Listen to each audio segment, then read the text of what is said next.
With great pleasure, I announce to you Nathan, who will be talking about exploit in theater, and he will do the introduction of himself. Give a round of applause to him.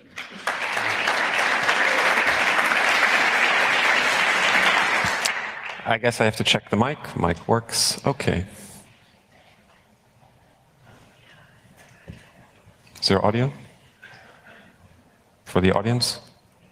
Oh, no? Audio? Was braucht man, um in den Krieg zu ziehen? Nachtsichtgerät, feuerfeste Unterwäsche, Splitterschutzweste, Mut, Gottvertrauen, Sanitätsausrüstung und Ausbildung. Man muss eben wissen, dass es immer gefährlich werden kann. J'ai 9 ans. Ils m'ont ramené aux frontières du Rwanda pour me former être soldat. Früher habe ich Waschmaschinenteile gemacht. Heute machen wir Hightech-Waffenteile. Und die Arbeit war eigentlich genau das Gleiche. You know that somewhere over the fence there is someone that actually wants to kill you.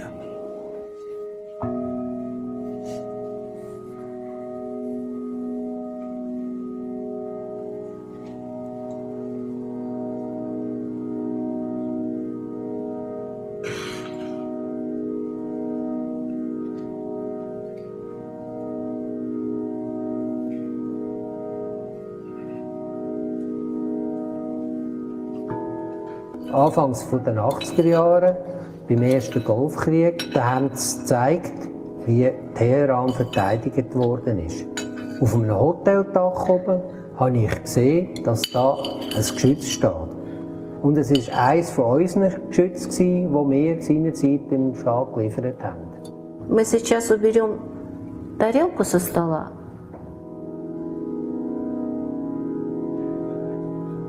Walk over to him and say hello.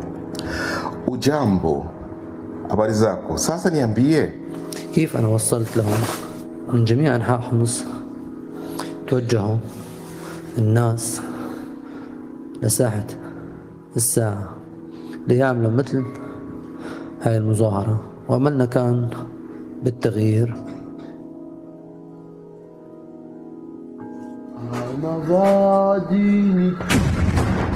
D'un coup, il y a des coups de balle et des professeurs paniqués. Par terre. Tout d'un coup, il y avait des métiers qui sont rentrés. Ils ont commencé à tabasser des professeurs, torturer des professeurs à mort. Donc moi, j'ai cherché à fuir là. Ils m'ont récupéré, ils m'ont dit non, maintenant c'est pas vos papas qui sont soldats, maintenant c'est vous.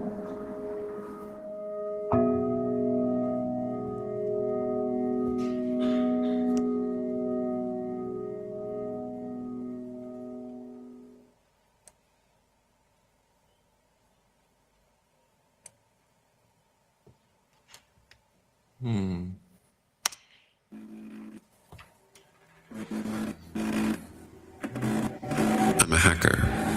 Being a hacker means observing systems, figuring out their structure and using them for an alternate purpose. This observation also extends to humans, themselves a system. Take, for example, this worker here at his locker. He's just putting on his working clothes before entering the lab. It's up to me as a hacker to find the point of entry to influence his routine. Hackers are categorized by the color of their hat. Black hat hackers are those that hack for some malicious reason, and white hat are those that do it to improve security overall. To me, such distinctions are meaningless, and what matters is the natural curiosity of systems or environments. I want you to use this switch, and I want you to switch it off and on again. 3, 2, 1. What happened? What effect did it have?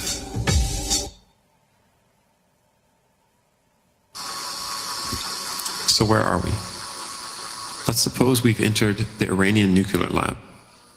Viruses or weapons can be installed using bugs in Windows software or something as simple as a USB stick passed between individuals, like this Russian lab engineer working in the Iranian nuclear enrichment facility. He'll find through your observation, he will use it. Do you think he trusts his environment, the tools he works with, his computer? nature of cyber weapons like Stuxnet is that once they are used, and from the moment they are used, they lose their usefulness over time. Once the weapon is discovered, it's easy to patch the operating system or software to be immune from future attack. Look at the mirror. What would a world be like in which all weapons would expire like Stuxnet?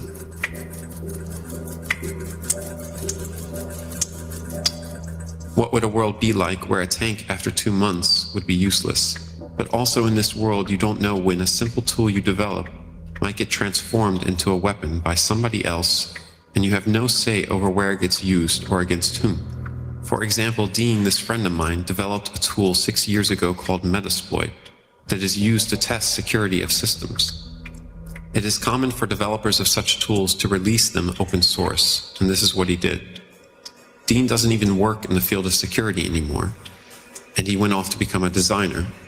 But last year, emails were found between engineers at the Iranian enrichment plant claiming that his tool was being used to attack them. Apparently, Metasploit was used to gain access to the systems, and the scientists reported that computers would start playing a song by AC/DC at max volume in the middle of the night. The song was Thunderstruck. Perhaps we should come to a point completing this operation of me hacking you. Now do exactly as I say. Take a right and go back through the hall, and go back to the chair, and put the hat back on the chair exactly as you found it.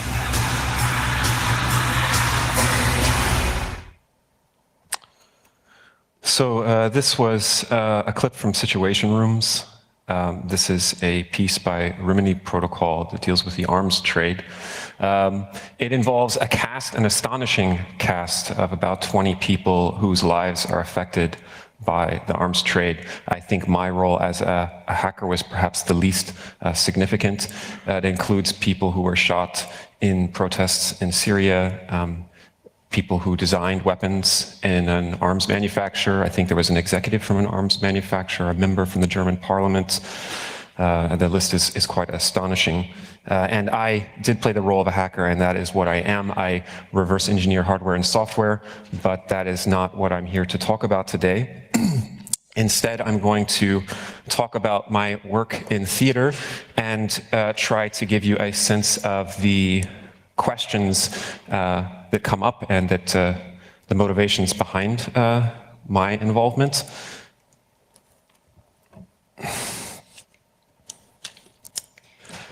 In 1997, Eric Raymond wrote a little parable called The Cathedral and the Bazaar.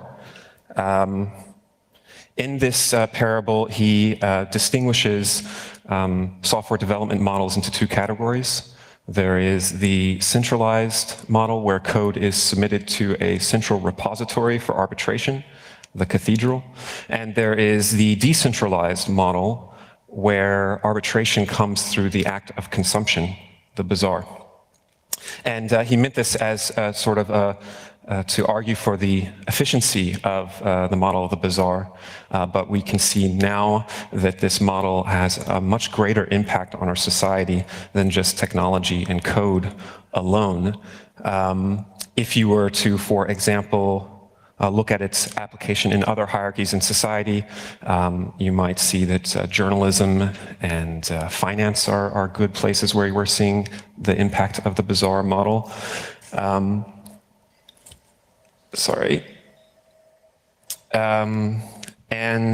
This is kind of what drives me to look at what the impact of this is on our behavior. In particular, my fix is I'm kind of fixated on the consumption as arbitration element. For example, if we apply this model to democracy, what does that do to a vote when the vote is not a vote, but just your consumption of an idea? And I think that some of the works do touch on this or rub up against it in some way, but I would like to present a sort of warning in how to perceive this talk.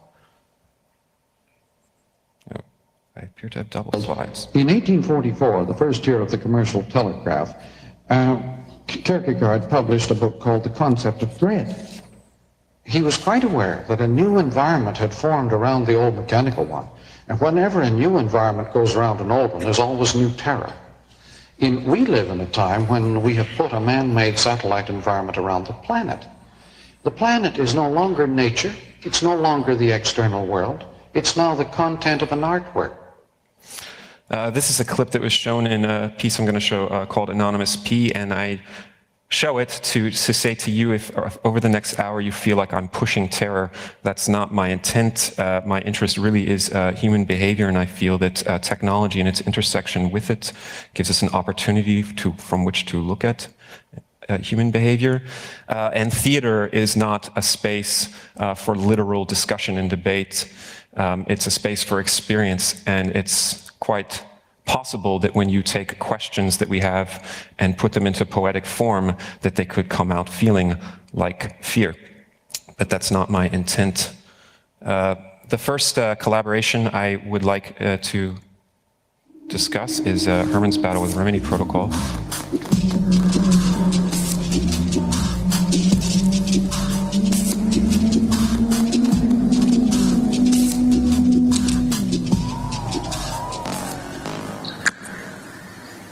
Geht los? Ja. So. Okay. Ich bin Remzija Sulic, Muslima aus Srebrenica. Wer bist du?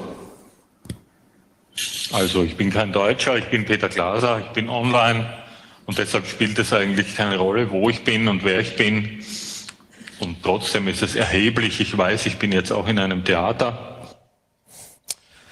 So that's the opening. This was a piece by Rimini Protocol. They make documentary theater instead of actors. They have what are called experts, which are people discussing things from their life and experiences. In this case, the cast was Barbara talking about the Arab Spring and her sort of perception of it through social media as an Egyptian. There was Remzija, who survived a massacre, genocide in Bosnia. There was, there was a retired colonel who in NATO, who was active in NATO around the same time as that conflict. There was myself discussing growing up as a non-Jew in the Israeli territories during the Second Intifada. And there was Peter Glaser, who is a CCC veteran, who many here probably know, talking about his history in hacking and sort of his philosophy that he could bring to this discussion. I'm sorry, I have to switch my slides. Can you guys just realized?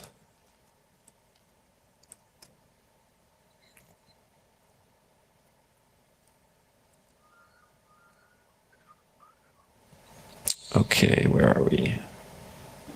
Here. There we go. Okay.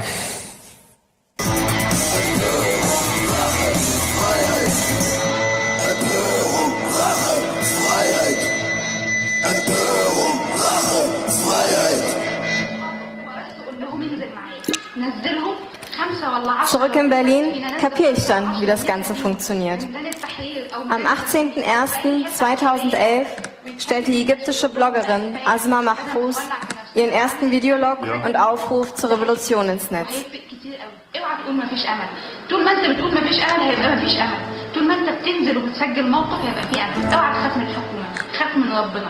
ربنا بيقول ان الله لا يغير ما بنفسه حتى بقوم حتى يغيروا ما بانفسهم.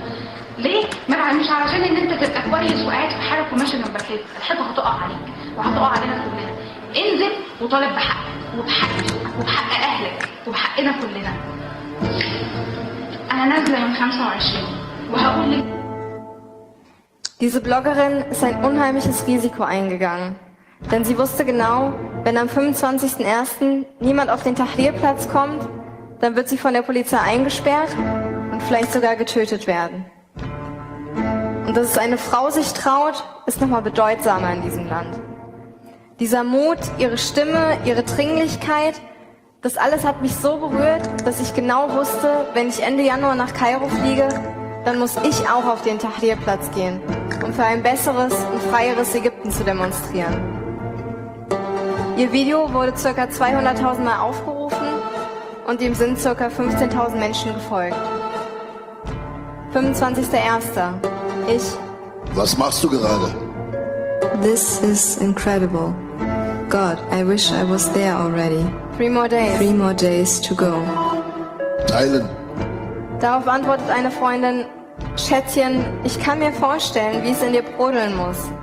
Aber bitte, stürz dich nicht einfach in die Menge. Du bist noch gebraucht. Darauf ich. Was machst du gerade? These protests throughout Cairo happened even though they were strictly forbidden for today. Today is police day in Cairo. People are chanting things like Egypt is too much for you, O Gamal. And our people are awake and will not sleep. Teilen. Es ist der Tag des Zorns. On the 26th of January, the Egyptian regime shuts Twitter off. Ich bin immer noch in Berlin und poste Videos, die zeigen, wie Demonstranten einfach riesige Mubarak-Plakate von den Wänden runterreißen. Ich. Was machst du gerade? This is unbelievable. My God. I just can't wait to get there. 2 more days. 2 more days. Teilen. Das war die Zeit, in der bin ich aufgestanden, habe schnell irgendwas gefrühstückt, geduscht und bin dann sofort ins Facebook gegangen. Ich. Was machst du gerade? At Tahrir Square, clashes become more violent as well. Police are arresting people left and right, especially journalists, and more tear gas. Twitter is still down. Holy shit. Teilen. Dann bin ich arbeiten gegangen. Am Abend texte ich. Ich. Was machst du gerade? First Twitter, now Facebook. Egypt is like Syria and Iran. What the fuck? Teilen. Darunter stelle ich ein Video, das Ausschreitungen zwischen der ägyptischen Polizei und den Demonstranten zeigt. Ich. Was machst du gerade? Once again, holy shit. Teilen. Die Demonstranten hatten unheimlich von den Posts gelernt, die die Tunesier zuvor ins Netz gestellt hatten. Zum Beispiel, wenn es um den Umgang mit Tränengas ging. If you don't have any vinegar-soaked or water-soaked bandanas with you, or you're around someone who doesn't, carry with you an onion. If gassed, break it in half and put it close to your eyes and nasal cavity. It greatly reduces the irritation. I learned this from a photojournalist in Gaza. Das wurde dann von den Ägyptern später weiter an die Libyer zugespielt. Anruf bei meinem Cousin. Er sagt mir, ich weiß zwar nicht, wie gefährlich das jetzt alles wird, aber komm unbedingt. On the 27th of January, the communication networks are interrupted. Facebook, Twitter und YouTube funktionieren nicht mehr richtig. E-Mails und Nachrichtenseiten funktionieren noch. On the 28th of January, the regime brings about a complete halt of the Internet. Es ist ein Kill-Switch. Die erste Totalabschaltung eines nationalen Internetbereichs in der Geschichte des Netzes überhaupt. At least 9 Middle Eastern and North African state censors use Western-built technologies to impede access to online content. The list of sites blocked are maintained by these same Western companies. For example, McAfee Smart Filtry maintains an online database with over 25 million websites that can be blocked in over 90 categories, including anonymizing technology, government and military information, hacking information, history. Bei dem Killswitch in Ägypten gab es übrigens auch Ausnahmen. Die Börse ist mysteriöserweise online geblieben. Eine Frage an meiner Wand. Und? Wie hast du dich entschieden? Ich? Was machst du gerade? Ich werde fliegen. Teilen.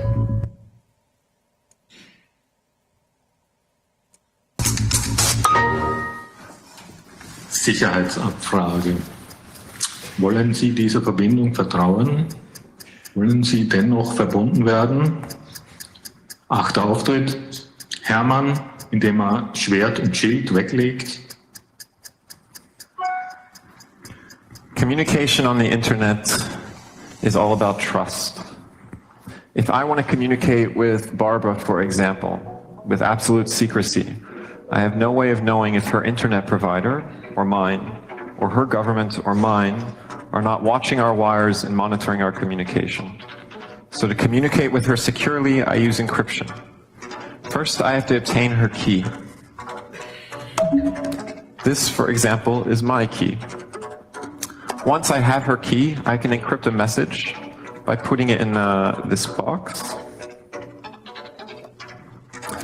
And now only she is able to see the contents of this box.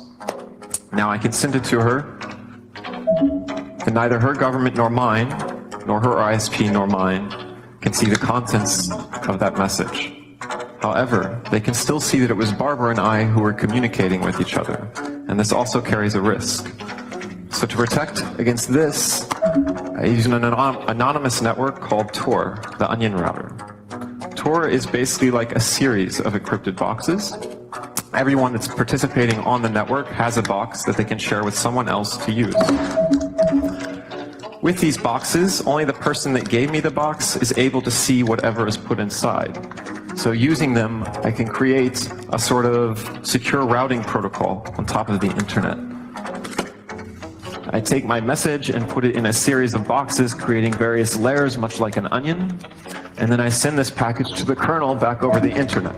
When he gets it, he sees a box for him that he can open, but inside he finds another box addressed to Rummelsnov, who at the moment is injured and not able to go upstairs. So Rummelsnov would normally open his box and see a box for Ramzia, who would eventually open the box and see a box addressed to Barbara. In this way, for example, the kernel is unable to tell where the message is going. He can only see that he got something from me, but he has no idea that it was meant for Barbara. And Ramzia can only see that she sent something to Barbara, but she has no idea what it was and where it came from. So in this way, I can communicate with Barbara, both securely and anonymously, without governments being able to correlate the who, what, or why of our communication. This service is used by dissidents in Iran and Syria to communicate freely online about crimes against humanity or corruption. And for this reason, its development is sponsored in part by the US government. But it can also be used by such organizations as WikiLeaks to protect whistleblowers and expose corruption in the West. And for this reason, some of its developers are this very moment being prosecuted by the US government.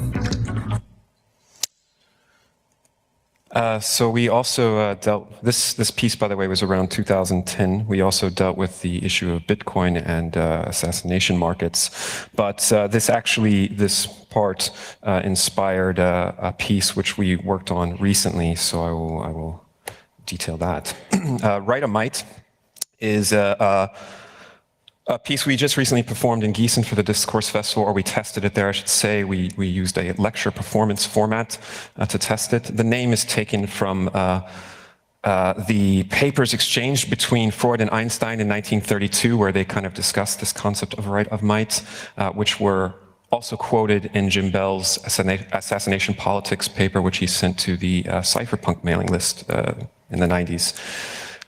In this piece, I play a neoliberal character. I play a character who is sort of this libertarian decentralization will solve all our world's problems, which I actually think is quite pervasive, and whom I disagree with in many ways and question. What you see here is the opening where I create paper Bitcoin wallets and put €1 worth on each wallet. And then I hand them out to the audience. This character has this ideology that he wants to profess, which is that the problems of the world, specifically ecological problems, have to do with economic models that require constant growth, for which inflation is part of that. But he gets a little twisted and he blames this problem on the inability for us to not compete, and in particular a psychological bias of males on competition. So he blames it on males. And then he looks at Bitcoin as being asexual. This is theater, by the way, as asexual and as a solution to this. And I cannot quite show you all of the elements, but I'll give you a small taste.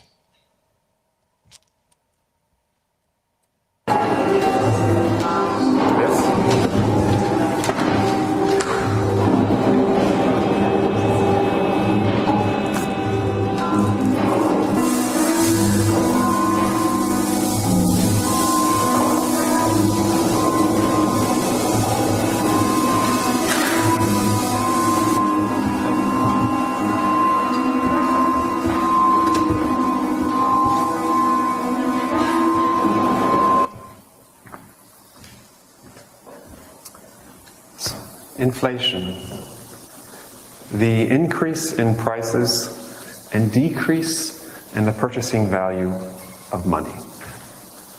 So this is 10 kilograms of rice, which I purchased yesterday in Gießen for the price of 25 euro. With it slowly falling to the ground, it is gradually losing its value to me, much in the same way that the euro loses its value over time. The guiding principle of the European Central Bank is that the inflation of the euro should hold around 2% per year. That means that the same 25 euro that today will buy you 10 kilograms of rice, by 2020, it would purchase you around 8, and by 2030, less than 6. This devaluing of money is inevitable, we know this, but why is it necessary? If the European Central Bank didn't make certain that our money slowly loses its value over time, we would hold on to it too much. Inflation creates a sort of pressure, forcing us to constantly move our money and put it into things of actual value. But why can't we instead just keep the money that we've earned? What's wrong with this? Paradoxically, our society can only retain its stability when our economy is growing. The main principle of our economic system is growth.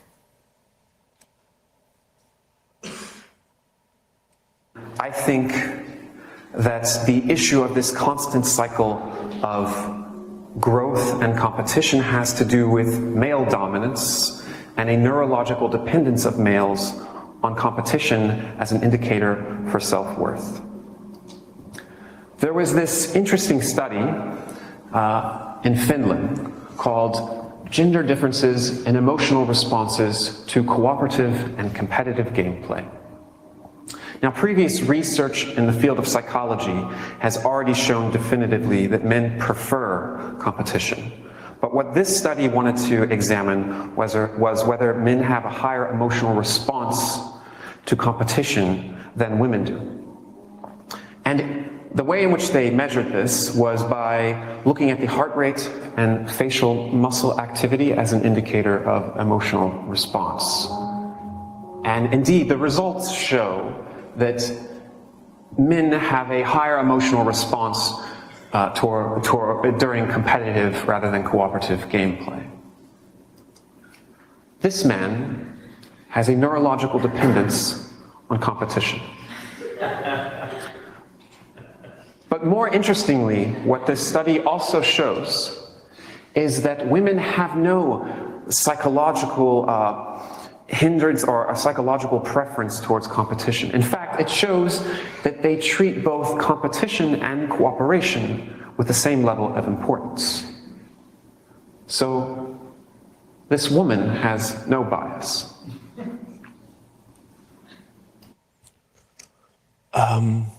Yes, so we get to the moment where we sort of, I don't know if yes, I have another one, sorry.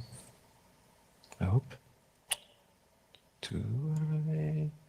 This one. Using Bitcoin exclusively would take away the tool that those in power have to force economic growth, the central bank. The central bank is the group that determines when to print money and when not, and ultimately determines what the value of your wealth is or will be in the future.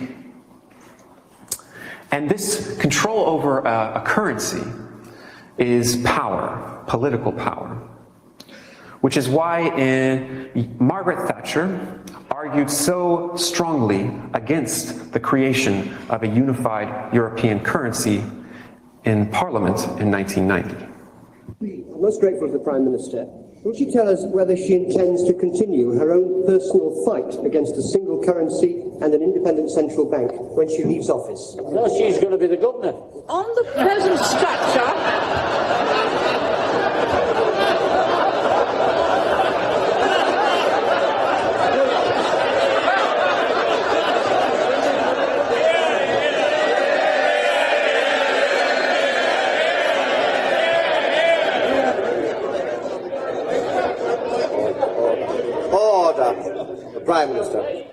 not a good idea.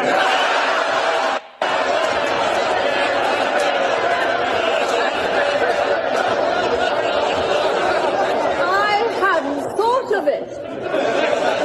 But if I were, there'd be no European Central Bank accountable to no one, least of all to national parliaments. Because the point of that kind of European Central Bank is no democracy, taking powers away from every single parliament and being able to have a single currency and a monetary policy and an interest rates which takes all political power away from us. What she said is that a European central bank would be a subversion of democracy, that this would take power away from the people. But I think we should go further. And I think that using virtual currencies takes power not only away from national central banks, but takes power away from all central banks. So with the audience primed with their interest in having this Bitcoin in the pocket, their pocket, this paper wallet, we come to the end scene, which is here.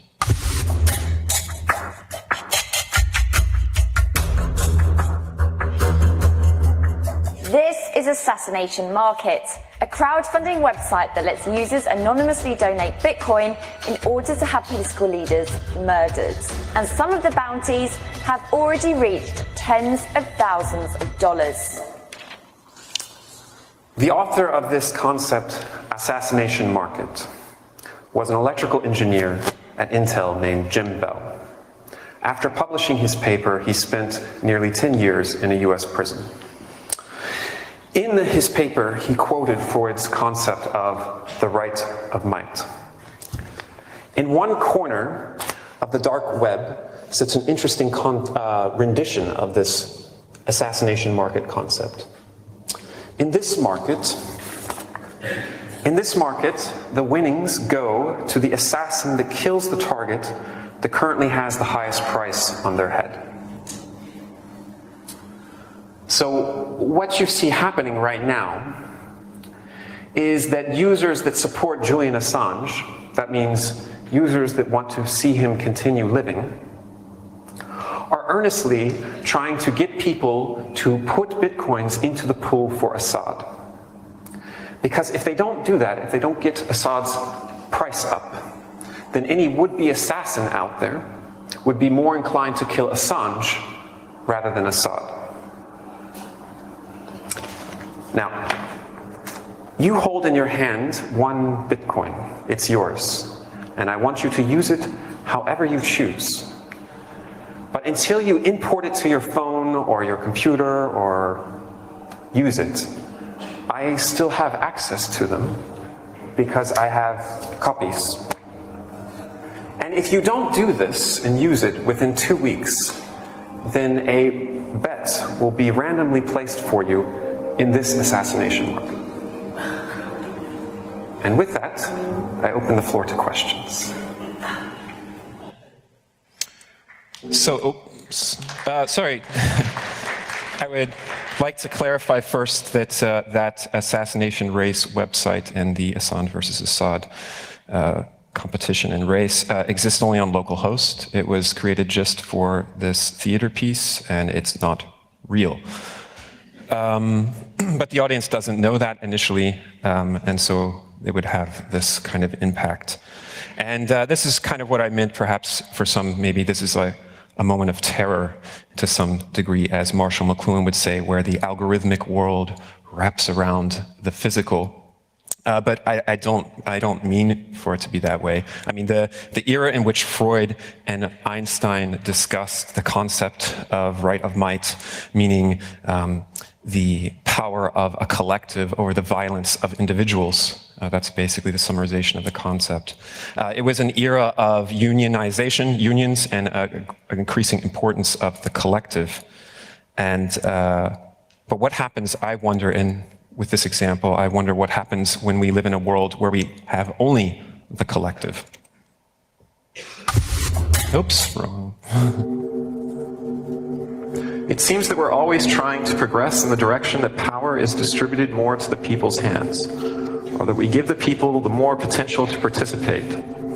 technology will make this happen. But if you go to the absolute limit of this idea, that is absolute democracy, it's not something I'm sure that I want. That's the closing scene from Herman's Battle from 2010, just after we kind of introduced the concept of this type of market there.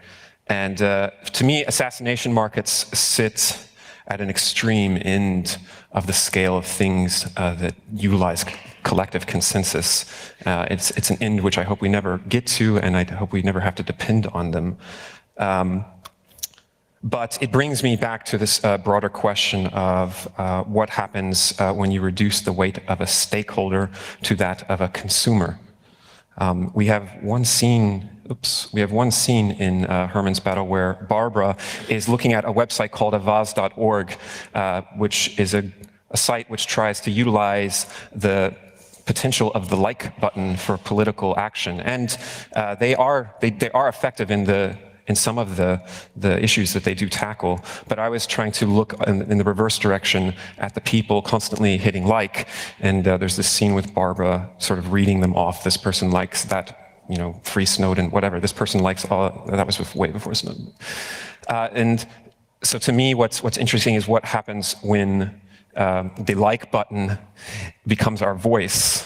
That's what I find interesting. Or to put it another way, what happens when, how does the pervasiveness of the things on the left affect things in the category on the right, or how we perceive it? So that's the question. Sorry, this is the next project. Last night, I had a terrible dream. I dreamed that I was being chased by a giant search engine. Das Internet ist für uns alle Neuland. Whenever a new environment goes around an old one, there's always new Die Vorstellung, dass im Licht die Wahrheit liegt und im Dunkel böse Mächte walten, ist ein fundamentales, tragisches Missverständnis. It's going to get worse with the next generation and the next generation who extend the capabilities of this sort of architecture of repression. You realize that you might be willing to accept any risk. And the beauty of the punishment was this. Like be himself there forever as an example. And trust me, there's an off button, learn how to use it.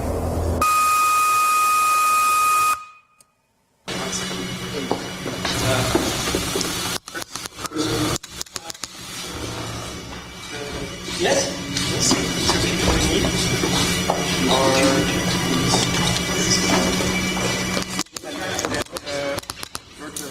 That's not me or the video. Ladies and gentlemen, I think we need, is it Jupiter? We have a little problem here. Could Jupiter please go up to the following field here? Jupiter? And there's somebody who's actually not in the game, but a Virger Randolph. Is Virger Randolph here?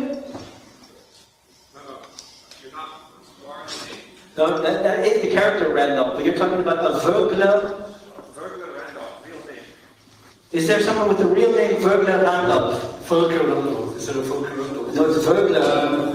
It has a bunch of email addresses, one at feedback.ch. Feedback.ch. You're in the room. We want to help you, so don't be scared. Actually, this is quite important. Maybe you should say what's going on. So what happened is despite the fact that you weren't playing in a game, your phone was leaking passwords and showing us all of your email. Maybe this wasn't your phone. I got the impression maybe this wasn't your original phone, but you're not in the game, and your phone is leaking passwords. You also have an email. Your email is folio@feedback.ch and raw@assistance.ch. Is that also the situation with Jupiter? That also no, Jupiter, your passwords were leaking, but you're in the game. We could also read your emails. Did you think this would happen to you tonight? This game would barely a password you can ask a friend.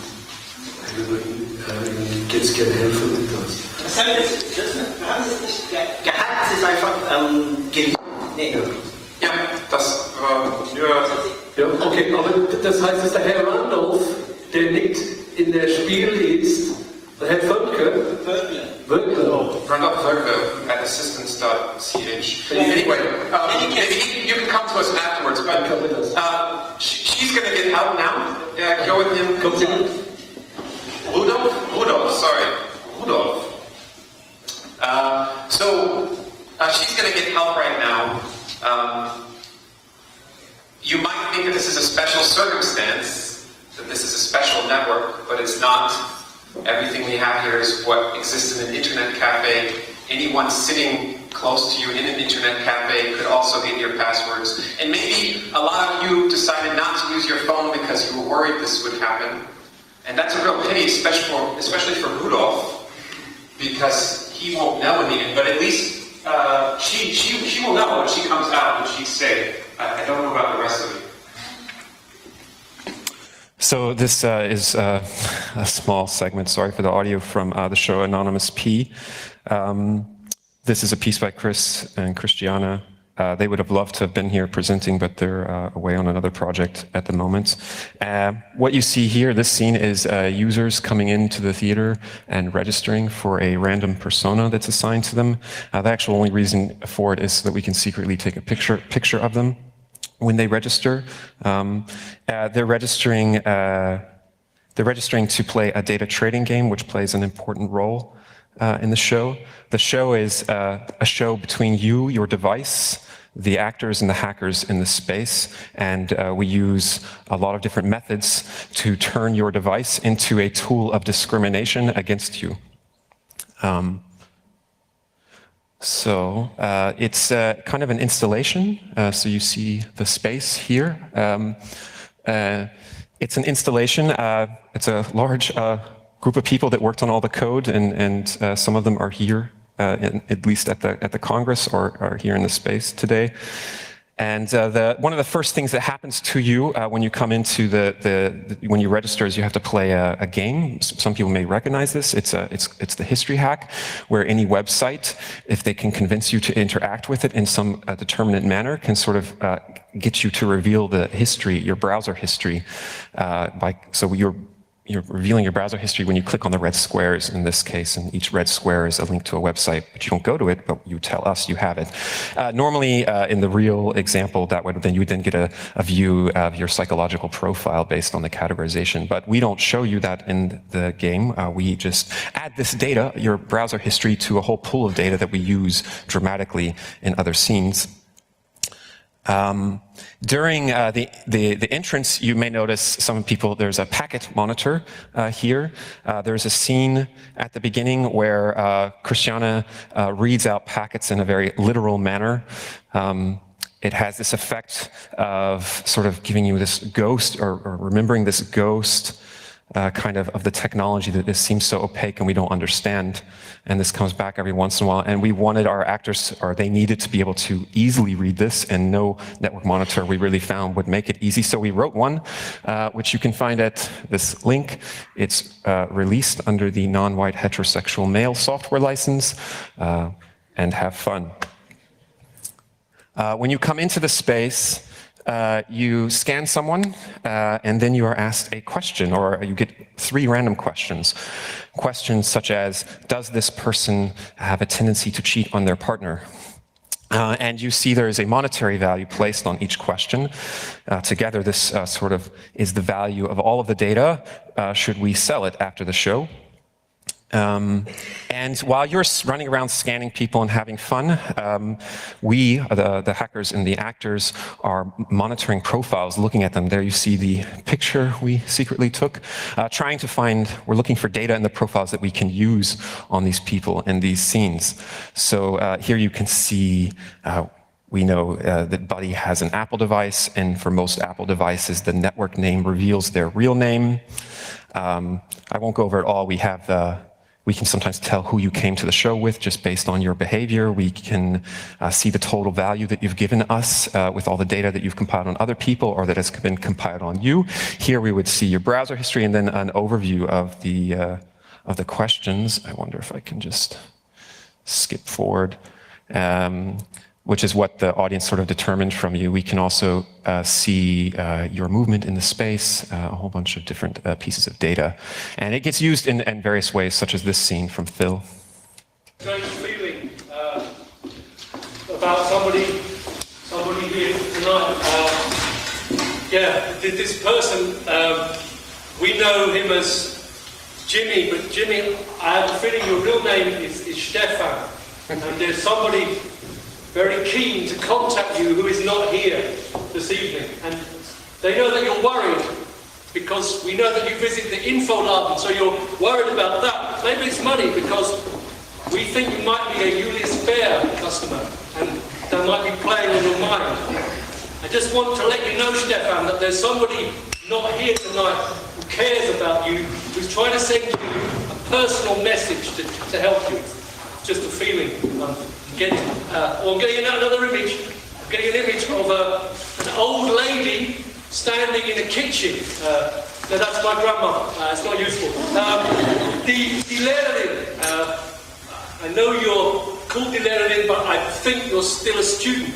And I know that your name is Jonas. And Jonas, you know somebody who lives in another country. And Jonas, this person is trying to send you a photographic image of a very personal nature. And I think you should look at that this evening, but look at it alone. Just the feeling of it. Or the data may be used when you go to the bar to order a drink. Here we see Venus has tried to order a beer, and because she makes over 5,000 Swiss francs, or the audience determined that, and because she has an Apple device, she's charged €2 extra.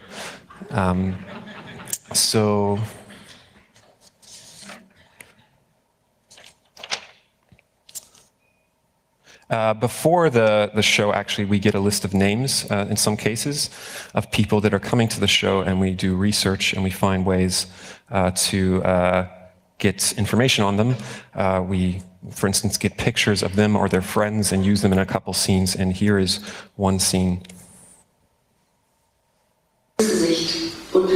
Sorry, it's in German. Don't have subtitles. Es ist der Abstand zwischen dem linken Auge und dem rechten Auge, im Verhältnis zur Nase in Relation zum Mund. Das reicht ein Algorithmus, ihr Gesicht zu erkennen. Das reicht Facebook, um zu sagen, hey, dein Onkel Chris, deine Tante Agatha, deine Freundin Susanne. For those that don't understand German, she's talking about Facebook's facial recognition algorithms. Deepface ist Facebooks neue Gesichtserkennungssoftware, die mit 120 Millionen Parametern arbeitet. 120 Millionen Nägel in deinem Gesicht. Die hochgerechnet werden auf ein 3D-Modell, sodass dein Kopf auch von schräg hinten erfasst werden kann, umgewandelt, hochgerechnet und in ein Porträt gedreht. Sie sind nicht am Facebook. Ihr Mann, Ihre Frau, die Kinder, die Freundin auch nicht. Irgendein Freund wird es sein. Auf Facebook liegen heute 140 Milliarden Fotos. Damit hat Facebook längst mit Abstand das größte Fotoarchiv der Welt. Und täglich kommen 350 Millionen Fotos dazu. An guten Tagen mehr als 1 Milliarde. Denn im Frühjahr hat Facebook WhatsApp dazu gekauft.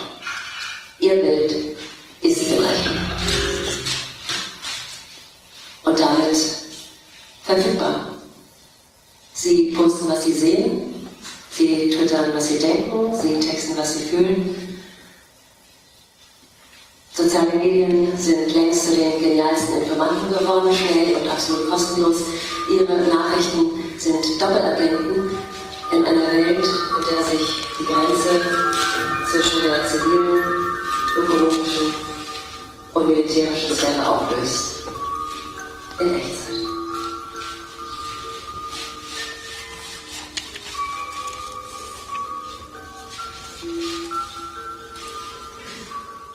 Der Bundesnachrichtendienst will seine digitalen Überwachungsprogramme deutlich ausbauen.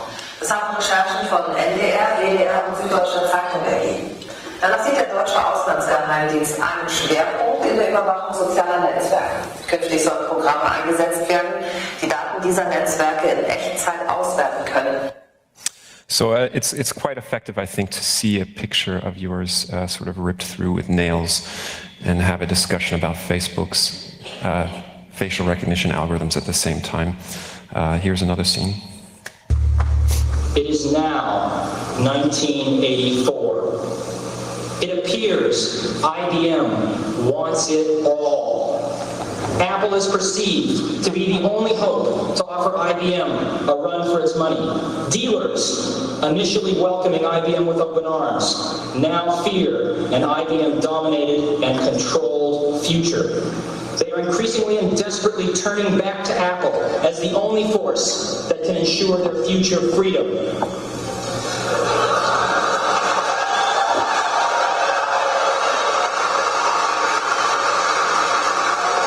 IBM wants it all and is aiming its guns on its last obstacle to industry control, Apple. Will Big Blue dominate the entire computer industry? The entire information age? Was George Orwell right about 1984? You know what, folks? Last night, I had a terrible dream. I had this really bad dream. I was on the seal there, and I was running, and this thing was chasing me. And basically what it was is I was being chased by a giant search engine. There was a giant search engine in the sky following me and swooping down at me and swooping back up. And then I would run a little bit more, and it would swoop down at me and swoop back up. It was one of those dreams that go on forever and ever. You don't get anywhere, right? But the search engine kept coming, bang, bang. And I kept saying, why? Why is this happening? And then in the dream I realized, maybe somebody is trying to Google me, right? Which maybe turned out to be the case, I don't know, because basically at that point, the search engine came to me and said, Chris, chill out, cool off. We don't want to hurt you.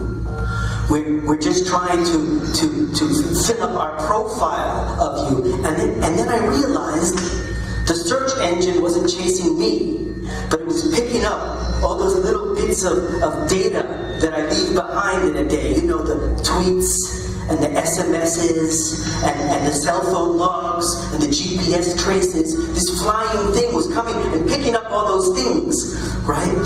And I have to say that this disturbed me, right? So what I did was, I immediately went over to the Tagesanzeiger. Oh, sorry, Chris, I'm confused. Are we still in the dream? No. I woke up in a cold sweat. I went to the Tagesanzeiger. And you went to the building to talk to the journalists? I went to the website. Oh, right, okay.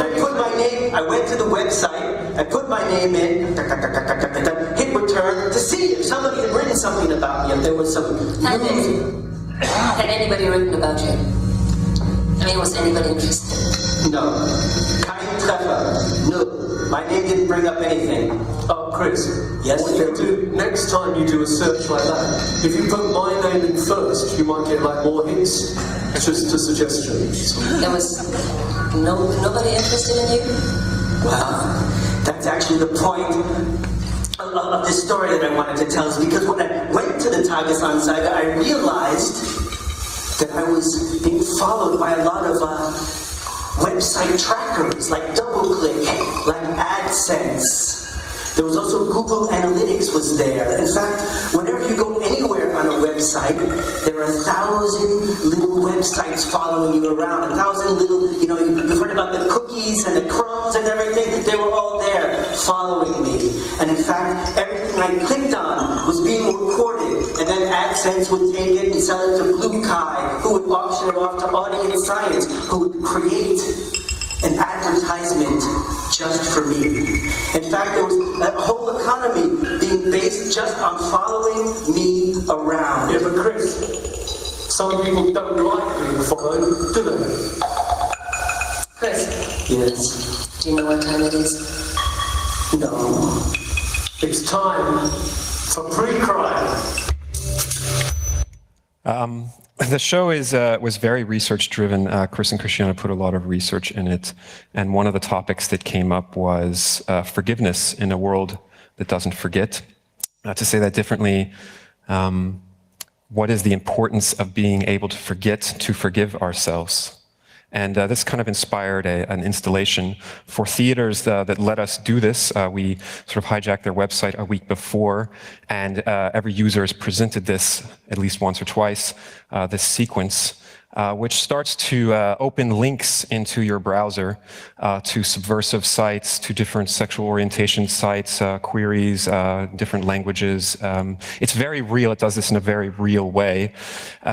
And it actually does so half the time using the Google I Feel Lucky feature. So any state agency that might be monitoring your nation's networks will now see you're interested in Al-Qaeda, but also it will be in your Google profile, so you'll get different advertisements, which is a good thing.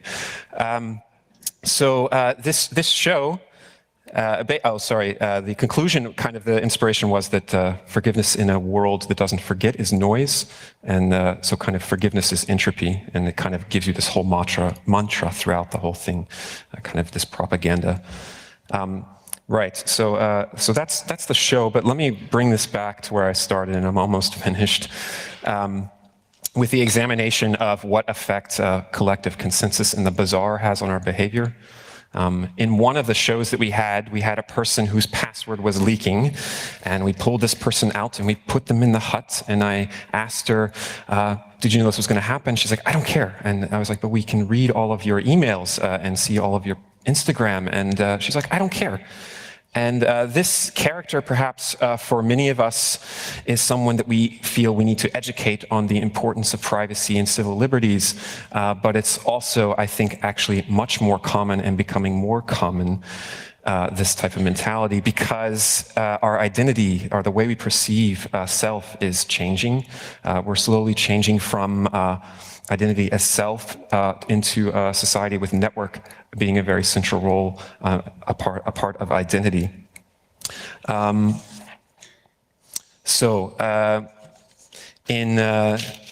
illustrate it better, a month ago or two at the Academy of Asociality, a philosopher, Alice Legay, gave a talk about the works of Derrida and George Simmel in relation to the importance of secrecy in relationship to our identity. And she summarized their work with this nice saying, which is, you are an individual only to the extent that you are not transparent. And this sounds very nice. We are not just fighting for privacy or civil liberties, we're fighting for the meaning of identity or individuality. And that's true, but there's still a change that's definitely happening to self and how we perceive it. And this is kind of why I argue that we should be talking about post-existentialism, not post-privacy. And to kind of summarize things, I think that the tools really have an impact on this and are important, but I think something we don't really perceive is the importance of the protocols, the ethics in the protocols, and what impact that has on our collective behavior. And to kind of illustrate this, I will use a song.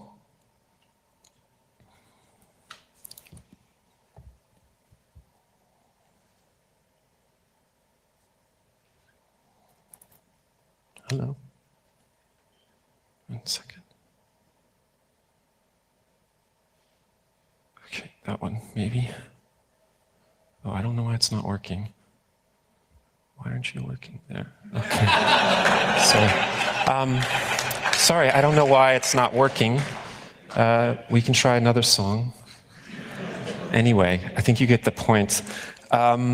What you're seeing happening here is actually a political philosophy. It's a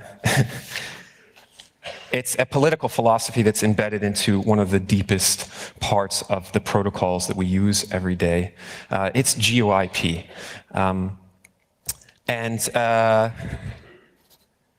It's GOIP. And GOIP is a broad name that describes part of the internet that, for example, permits YouTube and GEMA to restrict access to certain content to visitors from Germany. In the rest of the world, it may show up in different forms, but this is how we see it in Germany. This is possible because every computer online is given an internet address that can be used to determine the nation of origin. And any sort of attempt to recode the internet protocols so that this is not possible would come into a huge wall of resistance because there are a lot of business models that are increasingly dependent on it. But this same technology and this same political philosophy in the protocol is also what permits, to some degree, censorship and surveillance. This is one of the X-key-score rules, which Jacob Appelbaum released last year. Here you see the NSA is using the location. You don't see the IP address, but this technology is using the location of IP addresses to determine whether or not you are a citizen that is allowed to not be monitored when you visit the Tor project website. And this depends on this flaw or this political philosophy in the protocol. But this same feature, I would argue, kills people because to fix it would potentially make it difficult to follow people or track people that are in more desperate regimes. Meaning, if we were to throw GEMA out the door and we don't care about GEMA anymore, we might be able to actually solve some very life-threatening problems for other people in other parts of the world. And I think any engineer should be completely ashamed that it took the NSA scandal for us to potentially be aware of this. And actually, the truth is, we still aren't, because there was a professor from France that sent to the Internet Engineering Task Force, their official appeals board, a sort of request to consider societies and ethics when we build protocols. And the Internet Engineering Task Force was, meh, not our problem. And this whole argument about the ethics and the protocols, I think, is really important and missing. And I actually ripped this from someone who wrote about this on the Cypherpunk mailing list earlier this year. And this person who wrote an email titled "GYP is a threat to democracy" ended it with this one saying, which I will also end with, which is, "Those who would trade liberated networks for efficient networks deserve neither." That's it. Thank you.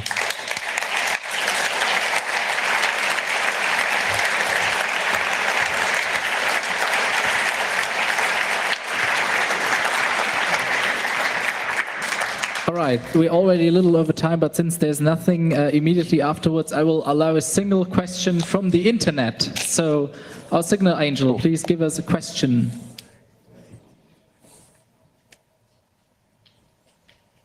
There are no questions from the internet. All right, anyone here? Well, we can do a single question, but otherwise I think we can also let this stand for itself. So, where's your next show? Oh, the question was, where's the next show? Okay. Situation rooms, you'll have to check their site. They're all over the place with the first thing I showed. Herman's Battle hasn't been played for a while. Anonymous P will be in Vienna in March. What else did I list? In Glasgow in May. Probably in India now, we've kind of gotten a confirmation. There's some discussion about Los Angeles. There's some discussion about potentially Israel, but we don't really know about that.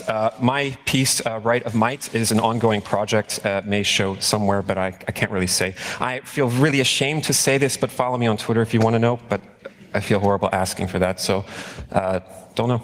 Thanks. Okay, thank you again, Nathan.